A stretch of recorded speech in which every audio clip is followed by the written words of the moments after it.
детства все, что было связано с творчеством, с рукоделием, это меня всегда привлекало.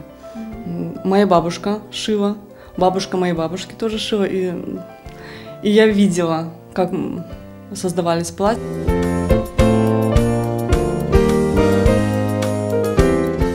После того, как модель была утверждена, создаются лекала индивидуально для каждого клиента, для каждой модели.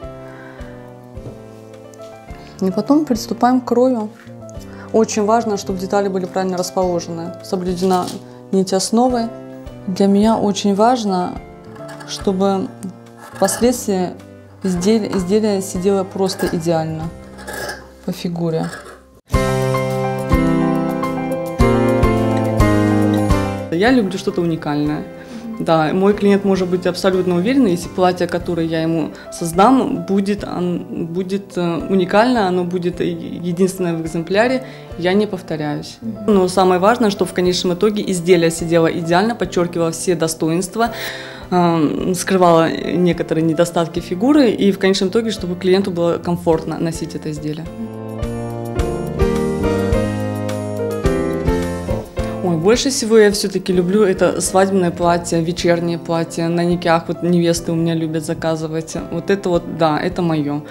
Да, это вот я прям вкладываю душу. Я очень люблю ткани. Вот я люблю натуральные ткани, я люблю работать шелком. Вот прям для меня это что-то волшебное, да, скажем так. И я еще очень люблю вышивать.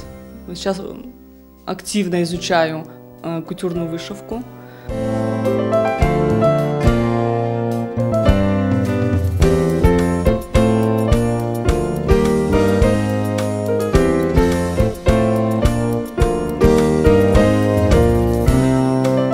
Создатель собственного бренда.